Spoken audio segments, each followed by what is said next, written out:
말씀 시편 51편, 구약성경 시편 51편입니다. 16절에서 19절까지 보겠습니다. 구약 839년입니다. 시편 51편 16절부터 19절까지 말씀.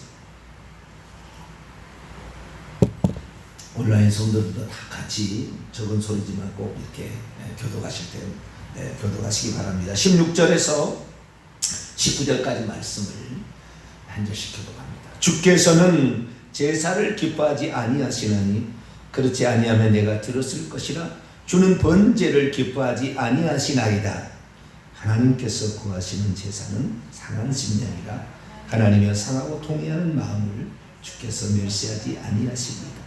주의 은택으로 시온에, 이스라엘을 상징하는 거죠. 시온산.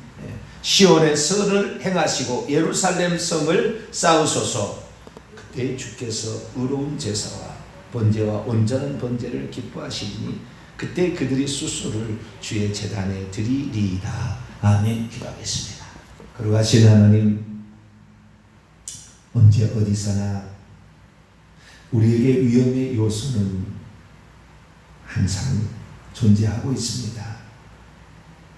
국가적인 위기 상황에 내가 어디에 있어야 되나 지혜롭게 판단하게 도와주시고, 국정을 책임지는 지도자는 말 한마디 그리고 글 하나 항상 조심하여서 국민의 대표로서 국민을 잘 껴안을 수 있는 넉넉하고 후한 지도자가 되게 역사해 주옵소서. 하나님, 우리에게 말씀하여 주시는 성령의 은혜로 오늘도 살아가고 있습니다. 코로나가 속히 종식되어서 온 교회가 대면 예배로 예배 드리며 정상적으로 우리 하나님께 예배할 수 있도록 도와주시옵소서. 오늘도 주의 말씀을 듣고자 합니다. 하나님, 성령으로 저희들을 깨우쳐 주옵소서. 우리 주 예수 그리스도의 이름으로 기도하옵나이다. 아멘. 할렐루야. 회개와 천국 복음을 전하고 있습니다. 44번째 시간으로서 구원 얻는 회개란 무엇인가? 5번째 다윗의 회개를 살펴보고자 합니다. 구원 얻는 회개란 무엇인가? 회개란 무엇이며 무엇을 회개해야 되는 것인가? 지난 주일날 오후 찬양 때 말씀을 드렸고요. 월요일부터 이제 회개의 실제 사례로서 욥의 회개 2번 이렇게 다루게 되었고요. 그리고 이제 다른 사례 아브라함으로 이제 갔고, 그 다음에 이제 오늘 다윗에 가고요. 그리고 지난번에는 다루지 않는 아합의 회개, 므낫세 왕의 회개, 니느웨 성 사람의 회개 등 구약을 더 좀 살펴보려고 합니다. 오늘은 다윗의 회개인데요. 다윗의 회개의 특징은 무엇인가? 구약계에서 가장 회개의 그 정형, 또 회개의 가장 진짜 회개에서 은혜 받고 축복 받고 회개에서 복 받은 인물로 대표로 지나가는 다윗입니다. 다윗. 그래서 다윗의 회개만큼은 이게 확실하고, 또 다윗의 회개는 그 과정들이 시편에 자기가 회개하고 나서 기록하고 있는 본문들이 남아 있습니다. 특별히 사무엘하 12장에 나와 있는 밧세바와 간음, 그리고 우리아 장군의 살해 교사에 관한 그 죄를 짓고 나서 있었던 이야기가 기록이 되어 있고요. 사무엘 선지자에 의해서 또 에스라일지 모르지만 역대상에 또 기록이 남아 있으니까 이 기록들과 본인이 시편에 쓴 글이 남아 있기 때문에 우리는 시편 6편과 32편 그리고 51편을 통하여 다윗이 어떻게 회개를 했는가라는 사실을 살펴볼 수가 있습니다. 다윗이 쓴 시편이니까요. 특별히 그 참회시라고 일컬어지는 이런 시편에 다윗이 대표적인 이런 그 시를 썼기 때문에 우리는 그걸 알 수가 있죠. 다윗이 무슨 죄를 저질렀을까요? 잘 알다시피 밧세바 밧세바라는 여인과 이렇게 간음을 했죠. 밧세바는 이미 우리아 장수의 아내가 되어 있었고요. 아직 자식이 없었던 거 보니까 신혼부부가 아니었었겠나 추정이 됩니다. 다윗이 우리아의 아내인 밧세바를 데려다가 간음했던 그 나이를 추정해 보면은 앞뒤 문맥을 싹 살펴보면은 41살 정도 되었을 것이라고 추정이 됩니다. 그리고 이제 그 결혼을 해서 아직 애가 없는 상태에 있는 밧세바는 18, 20? 그 정도 되지 않았을까라고 추정이 됩니다. 그것보다 더 어리지는 않았을 것 같고요. 그 정도 되지 않았을까. 우리가 잘 아는 인물이 있죠. 아히도벨이라고. 아히도벨. 압살롬의 반역 때 다윗을 배반하고 다윗의 원래 모사였으나 다윗의 모사의 척사였으나 결국에 압살롬의 편에 서서 다윗을 죽이는데 앞장섰던 그 인물이 있잖아. 아히도벨. 결국에 후사가 있어가지고 다윗이 그다 남겨둔 사람에 의해서 자기의 그 간언이 결국에 받아들이지 않아서 자살해 죽었잖아요. 아히도벨. 원래는 다윗의 아주 그 성경을 뭐라고 얘기하겠냐면은 아히도벨의 말은 하나님의 말씀과 같았다 이렇게 얘기를 할 정도로 아히도벨은 아주 지혜로운 그런 사람이었어요. 그런데 이 길롯 사람이 아히도벨이 누구냐? 아히도벨이 밧세바의 할아버지입니다. 할아버지. 그러니까 즉 할아버지예요. 그 아버지, 자기 아버지가 있고 그 할아버지예요, 바로. 그러니까 손녀입니다. 이게 역대상하 이렇게 사무엘상하 이렇게 보게 되면 이 기록은 다 나와요. 그래서 이 아히도벨이 다윗을 그 배반하고 압살롬에게 간 것은 왕이 되어서 자기 손녀가 시집을 갔는데 강제로 빼앗아간 거잖아요. 못 빼앗으니까 그 손녀 사위를 죽인 거 아니에요? 그에 대한 그 화가, 그 분노가 반역자 압살롬에게 가게 했지 않았나 추정을 합니다. 그러니까 그 할아버지가 봤을 때도 다윗이 죄는 잘못됐다는 거예요. 잘못됐다는 거예요. 그래서 그러니까 할아버지가 있고 그의 이제 그 아들이 있고 그 아들의 이제 딸이 이 밧세바인데 그 밧세바를 이렇게 취하는 것은 왕으로 살 도리가 아니다는 처녀도 많이 있잖아요. 처녀 몇 사람을 뭐 이렇게 왕이 취한다고 해서 누가 뭘 할 사람 없잖아요. 그런데도 왜 굳이 남의 아내를 빼앗아서 그것도 결국에 완전 범죄를 노리기 위해서 죽였느냐? 용서받을 수 없다라는 그러한 분노의 감정이 아마 그렇게 아히도벨에게 표출되지 않았을까 추정을 합니다. 어쨌든 이 남의 것을 빼앗는 탐심의 욕심으로부터 시작된 이 죄가 간음죄와 살인교사죄를 어쩌면 도둑질한 거일 수도 있어요. 도둑질, 남의 것을 도둑질한. 그래서 굳이 따지자면 4개의 계명을 어긴 것이라고도 볼 수가 있겠죠. 근데 구체적으로는 뭐 정확히는 간음죄와 살인죄를 저질렀습니다. 다윗이 범죄를 했던 것이 이것뿐이냐? 한 번 더 있어요. 사무엘하 24장에 보게 되면은 인구조사를 시킨 예가 있어요. 다윗이 북이스라엘과 남유다 통일한국인데 인구조사를 시켜요. 그래서 그 인구조사로 말미암아 요압 장군에게 하는데 요압 장군이 말합니다. 왕이시여, 하나님께 구하면 하나님께서 왕에게 뭘 안 주겠습니까? 왜 이런 인구조사를 실시하려고 합니까? 아주 그냥 그 초신적인 발언이잖아요. 그래도 왕이 재촉을 했어요. 그래서 결국에 인구조사를 9달 20날 만에 인구조사를 마치게 됩니다.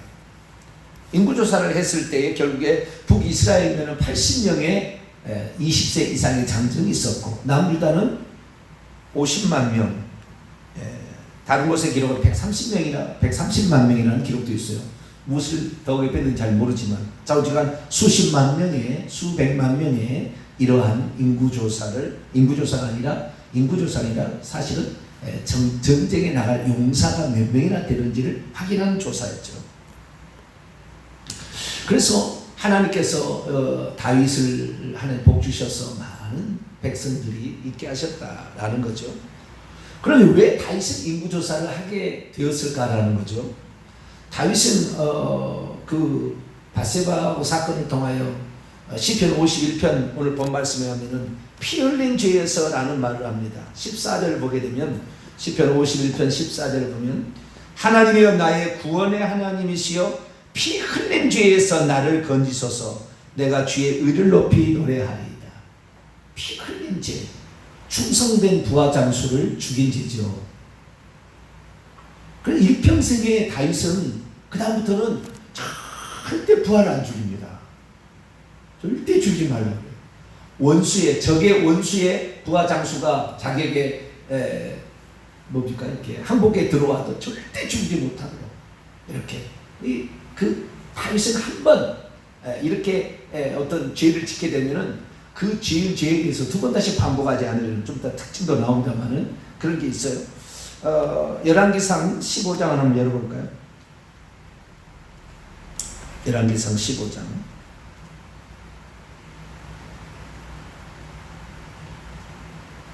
5절입니다.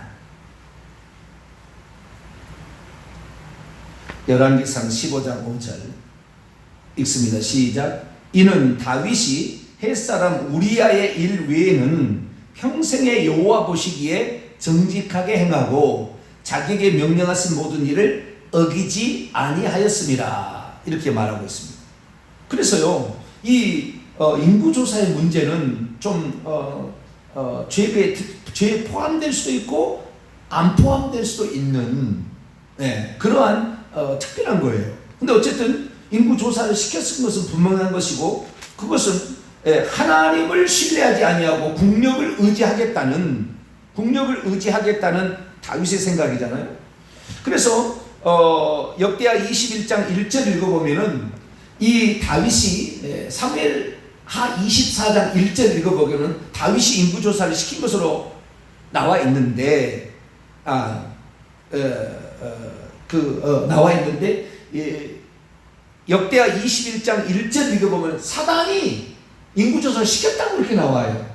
그러니까 100% 다윗의 어떤 것이 아니라 사단이 충동했던 어떤 것에 넘어간 것으로 이렇게 이제 그러니까 간음죄는 상당히 의도적이잖아요. 왜냐하면은 그 여자가 누군지 알아보라고 했어요.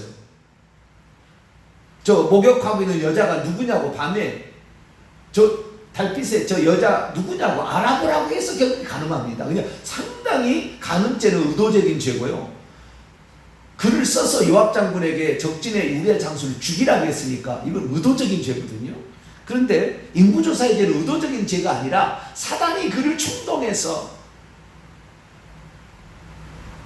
사무엘하 24장 1절을 보면 여호와께서 다시 이스라엘 향하여 진노하시려고 그를 치시려고 다윗을 격동시켰다 이렇게 인구조사를 시켰다 이렇게 나오거든요. 그러니까 여호와께서 또 시켜서 했을 수도 있어요. 그래서 그것을 온전하게 볼 수는 없지만 좌우지간 인구조사를 했습니다. 왜 인구조사를 했을까? 인간적인 측면에서 살펴보게 되면 다윗이 이제 죽을 날이 얼마 안 남은 거예요. 말년이 된 거죠. 죽을 날이. 그때 솔로몬의 나이가 15살 정도 되었고 다윗의 나이는 65세입니다. 다윗은 30살에 왕이 되어서 40년을 통치해서 70살에 죽잖아요. 65세니까 이제 죽을 날이 얼마 안 남았다고 본인이 생각하고 있었던 거죠. 근데 어린 솔로몬에게 나라를 맡기려고 하니까 걱정이 된 거죠. 과연 이 나라를 솔로몬이 군사력이 있어서 잘 지킬 수 있을까? 이건 뭐 제 추정입니다. 저는 그렇게 봤어요. 그러나 그 배후에는 결국에 이 사건으로 말미암아 아라우나 타작마당을 발견하게 되고 거기에서 번제를 드림으로 전염병을 그치게 함으로 그 땅이 모리아 땅이었다는 아브라함이 이삭을 바쳤던 그 장소에다가 성전을 세우게 하려는 하나님의 계획이 있었어요. 그 궁극적인 것을 들어가 보면, 그래서 온전히 이것은 다윗의 잘못이라기보다는 다윗은 그 사무엘하 12장에 있었던 간음죄와 살인죄 이 사건이 그의 전체적인 죄다 이렇게 볼 수가 있고, 하나 더 있다면 그걸 더 추가할 수 있다는 거죠. 그래서 다윗은 일평생에 그가 남에게 알려진 두 가지 죄를 지었음을 알 수가 있죠. 그럼 다윗은 이 죄를, 이 첫 번째 죄 그리고 두 번째 죄를 회개를 하는데 어떻게 회개하고 있을까요? 다윗의 죄를 회개하는 그 장면을 보게 되면은 이것이 바로 회개의 전형이다.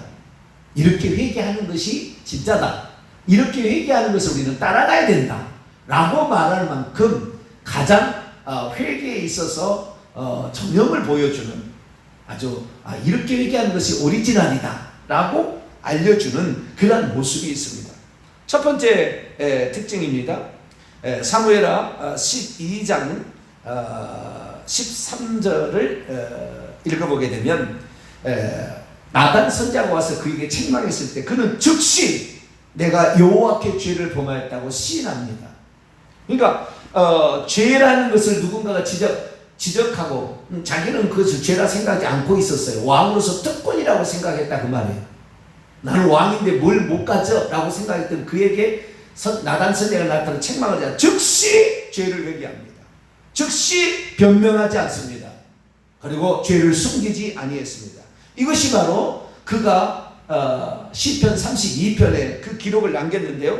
내가 이르기를 내가 내 허물을 여호와께 자복하리라 하고 주께 내 죄를 아뢰고 내 죄악을 숨기지 아니하였더니 곧 주께서 내 죄악을 사하셨나이다 라고 그가 고백하고 있으므로 그는 변명하지 않아요. 사울 왕의 그 범죄 후에 그 태하는가하고 정반대잖아요. 사울은 무슨 그 변명이 많은지 백성들이 뭐 이렇게 해서 살려주라고 그래서 아말렉 왕과 무슨 뭐 소아양과 뭘 좀 살려줬다 막 이렇게 핑계를 대잖아요. 근데 다윗은 핑계 대잖아요. 즉시 죄를 깨닫는 즉시 하나님 앞에 무릎을 꿇고 주여 내가 죄를 지었습니다 라고 시인하는 거예요. 오늘날에 돌아와서 지금 우리 교회에서도 회개 기도문을 가지고 매일마다 한 번씩 이렇게 기도를 하자 해서 하고 있는데요. 기도를 하는 이 회개 기도의 핵심이 뭐냐면 내가 이러이러한 죄를 지었습니다 라고 시인하는 거라고요. 요한일서 1장 9절에 만일 우리가 우리 죄를 시인하면 자백하면 허물로 개어 우리 죄를 시인하면 그 시인하는 게 중요해요. 주여 이런 죄를 지었습니다.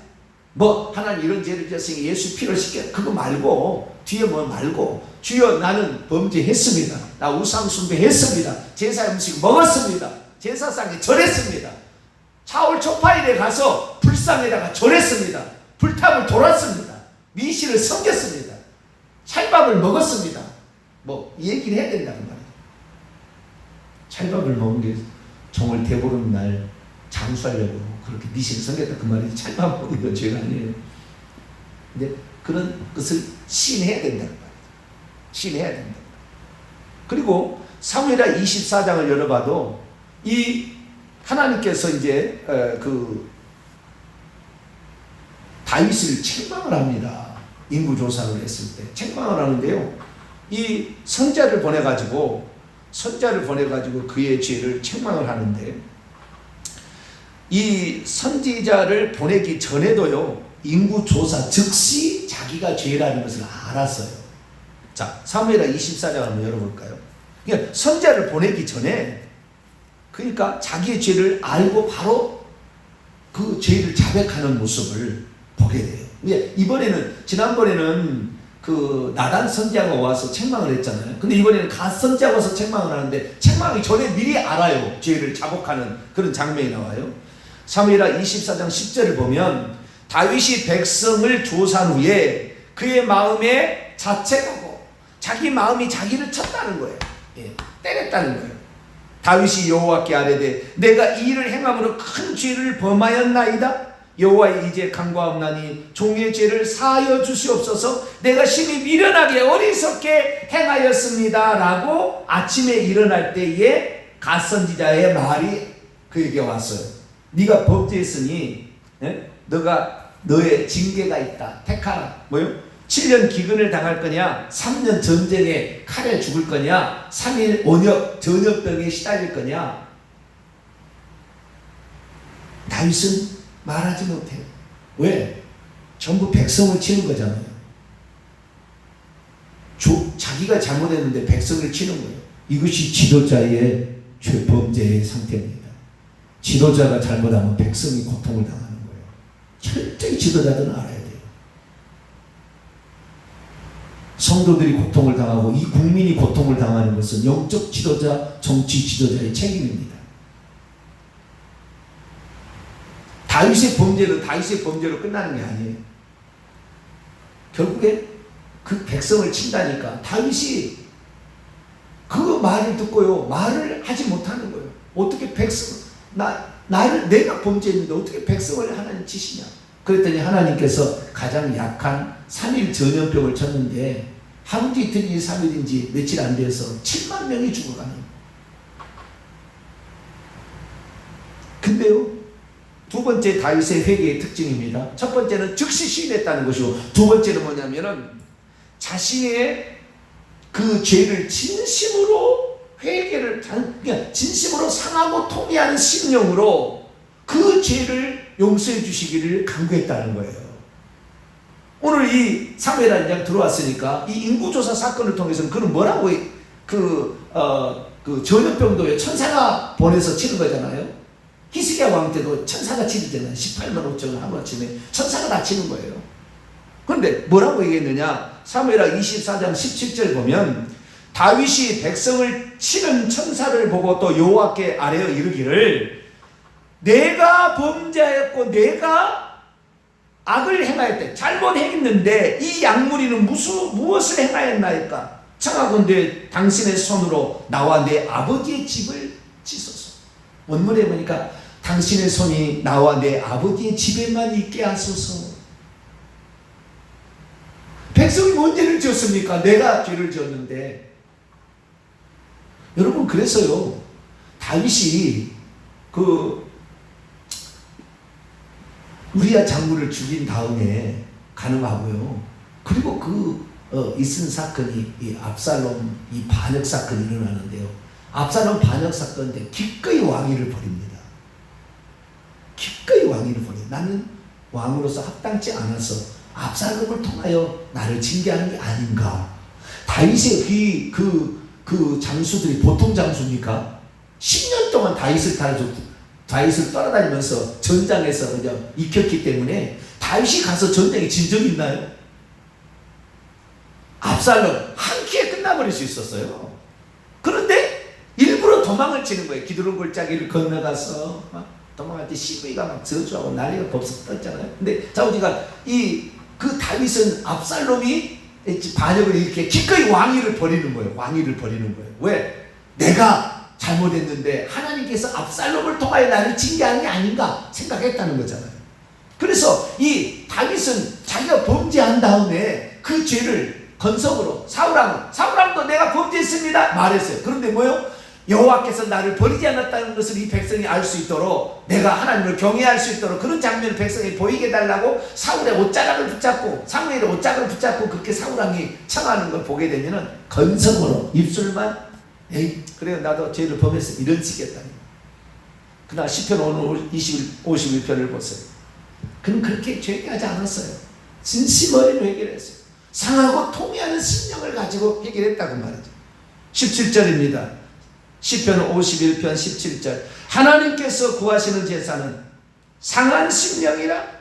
하나님이여 상하고 통회하는 마음을 주께서 멸시하지 아니하시리다. 그는 상하고 자기가 하나님께 드릴 희생 제물이 숫소가 아니라, 왕이 드릴 때는 숫소를 드려야 되겠잖아요. 숫소가 아니라 상하고 부서진 심령이라. 하나님 내가 정말 잘못했어. 지도자는 이런 겸손함이 있어야 돼요. 백성 앞에 내가 이런 실수를 했습니다. 내 판단 미숙입니다. 내 마음이 좁아서 그런 얘기를 했습니다. 얘기를 할 줄 알아야 돼요. 모든 것은 사실과 진실 앞에 모든 사람은 겸손해집니다. 내가 말을 함부로 했습니다. 그렇게 말 한마디 하고요. 그리고 정책을 불러다가 사람들 불러다가 해보세요. 다 존경하고 따르지. 정적이라고 그냥 끝까지 그를 가만두지 않겠다 이런 식으로 나가서는 하나님 기뻐하지 않아요. 그러면 백성이 고통을 받아요. 이 다윗의 범죄에 말하는 거예요. 다윗의 범죄만이 아니에요. 사울왕이 잘 보이려고 기브온 족속을 죽였다가 3년 기근당하는 거 보세요. 백성이 고통을 받는 거예요. 온갖 자연재앙이 일어나는 겁니다. 우리는 지도자는 참 조심해야 돼요. 하나님께서 그에게 하나님을 대신하여 권력을 주시고 권위를 주셨기 때문에 그렇죠. 목사 말할 수 있다고 말 함부로 해서는 안 됩니다. 그리고 이 목사가 해야 될 말을 하지 아니하고 사람들이 두려워서 적당히 좋은 말만 해대고 그러면 안 돼요. 정확히 하나님의 뜻을 전달해야 되는 거죠. 그래서 다윗에게의 특징은 그는 변명하지 않았고 솔직하게 자기의 죄를 숨기지 않고 시인했다는 것이고, 두 번째는 겸손히 진심으로 상하고 통회하는 심령으로 죄를 자복했다라는 것입니다. 세 번째 특징은 뭐냐? 자기의 죄를 용서해달라고 형식적인 제사를 지내는 것보다 회개가 더 우선이라는 것을 알았다는 거예요. 16절을 보겠습니다. 시편 51편 16절. 희생제물을 드려서 용서를 구하기보다 회개, 마음, 형식적인 것보다 마음이 더 중요했다.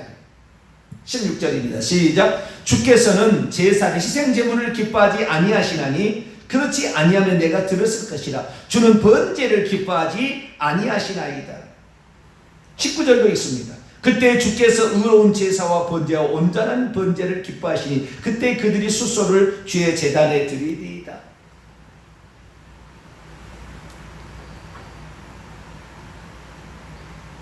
회개가 더 우선이라는 걸 알았어. 회개가. 그러니까 어떤 죄를 지었으면은, 예를 들어서 대통령으로 봅시다. 대통령이 사러 가기 전에 자기의 죄를 먼저 깨닫고 진심으로 이게 있고 그 다음에 무슨 발표가 나와야 된다는 거야. 발표만 해놓고 속으로는 안 해. 회개 안 한 거야. 말만 백성들을 그냥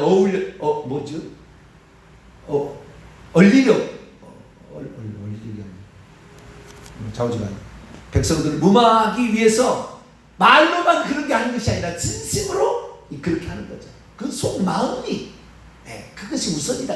우선. 백성을 진심으로 사랑하는 그 마음이 우선이어야 되는 것이지, 또 성명서만 발표해서 무슨 기자회견을 해서 이런 것이 아니라 진짜 이것이 바로 지도자가 다윗 왕의 회개에 나타나는 어떤 지도자가 회개하는 측면에 이번엔 좀 더 강조가 되네요. 왕이니까. 근데 회개가 더 우선이다 라는 사실을 알 수가 있는 것이죠. 그리고 마지막입니다. 아까도 처음에 제가 얘기했습니다마는 죄를 짓고 난 후에 두 번 다시 그런 죄를 범하지 않더라는 거예요. 이게 그러니까 회개 전형입니다. 회개 전형. 죄를 깨닫지 못했으나 누가 책망했을 때 금방 알아듣고 바로 즉시 회개하고 진짜 그냥 통회하고 가슴을 찢으며 통곡하며, 시편 6편에 보니까요, 그의 요가 둥둥 떠다니도록 눈물로 침상을 던지며 회개했다고 시편 6편에 나와요. 진심으로 그 회개를 한 거죠. 그리고 사람들에게 형식적인 발표보다는 진짜 속마음이 회개하는 그런 마음을 가졌고, 그리고 그 죄를 두 번 다시 짓지 않았으니 두 번 다시 다윗은 가늠죄를 짓지 않아요. 다윗하고 바세바의 나이 차이는 20년 이상이 벌어질 확률이 많아요. 20년 이상이. 왜? 자기의 모사인 아히도벨 손녀잖아요. 같이 집은 신혼 부부였을 거니까. 그럼 두 번 다시, 그래서 늦게 얻었어요, 솔로몬을. 그러니까 걱정을 많이 한 거예요. 첫째, 둘째, 셋째 부인하고 엄청 나이 차이가 있는 거예요. 20년 이상 차이가 있는 거예요. 그래서 다윗에게 이걸 맡길 때 걱정을 해서 인구조사를 했을 가능성이 있어 보이는 거죠. 그런데 이 다윗은 에라미상 15장 5절 말씀처럼 우리야 왜 이에는 다른 죄를 범지 않았더라. 그래서 다시는 가늠죄 범할 다른 여자를 심지어 자기가 늙을 때에 수면에서 아비삭을 집어넣지만 동침하지 않았다라 그러잖아요. 두 번 다시 자기의 부하 장수를 죽이는 일이 없어요. 철저히 죽을 때까지 보호해줘요. 요압 장군이 자기의 동생 아사엘을 죽였다고 적진의 장수를 죽이자 솔로몬에게 유언합니다. 요압 장군의 죄를 물어라. 그냥 두지 마라. 요압 장군도 솔로몬에 의해서 결국에 죽임당하게 되죠. 그리고 이런 인구조사 이런 거 두 번 다 생하잖아요. 참, 이 회개 전형을 이루어요. 그리고 인구조사 때는 선지자가 책망하기 전에 바로 그 보고를 들은 즉시 알아버려요. 내가 잘못을 했구나. 이걸 알아야 이 훌륭한 지도자예요. 내가 이런 실수를 했구나. 이런 잘못을 했구나. 내 욕심이었구나. 물론 사단이 격동하고 여호와께서 그를 치시려고 그랬다고 나와 있기 때문에 온전한 다윗의 생각만은 아니었겠지만 즉시 그 하나님 앞에 주여 내가 잘못했습니다. 이런 겸손함. 네, 그것이 바로 참된 지도자의 회개의 모습이 아닌가. 그래서 다윗 왕의 모습은 회개의 전형을 이룰 뿐만 아니라 지도자들이 어떻게 회개해야 되는 것인지, 어떤 지도자가 한번 무궁토록 칭찬을 듣고 존경, 흠숭을 하는지. 지금도 이스라엘 민족은 다윗 왕만을 그렇게 사모해요. 예수님이 오실 때 오직 하나만 했었죠. 다윗의 후손이여, 다윗의 자손이여, 나를 아무도 얘기하지 않았어요. 다윗의 자손이여 이렇게 외쳤다고. 예수님 메시아를. 예수님도 나는 다윗의 자손이요 뿌리다 이렇게 얘기했다고. 우리는 다윗을 많이 생각해야 돼. 오늘 내가 진심으로 회개하고 있나? 진짜 마음으로 가슴을 찢어가면서 회개하고 있나? 그냥 건성으로 적당하는 것이 아니라 얼마나 눈이 퉁퉁 붙어 하나님 내가 이런 우상 숭배의 죄를 지었습니다. 회개할 수 있나? 우리 자신을 돌아보면서 진심 어린 하나님의 회개로 말미암아 다윗의 용서받은 것처럼, 그래서 다윗을 하나님이 칭찬해서 사랑했던 것처럼 우리 모두도 그런 자가 될 수 있기를 간절히 바랍니다. 거룩하신 하나님, 우리의 잘못과 허물을 용서해 주시옵소서. 우리가 인간인지라 잘못 판단하고 실수할 수 있습니다. 그러나 그것 앞에 겸손히 하나님께 무릎 꿇고 진심으로 회개하는 다윗의 모습처럼 우리도 회개해서 용서받아 결국에는 천국에 들어가는 복된 성도들 다 되게 주옵소서. 우리 주 예수 그리스도의 이름으로 기도하옵나이다. 아멘.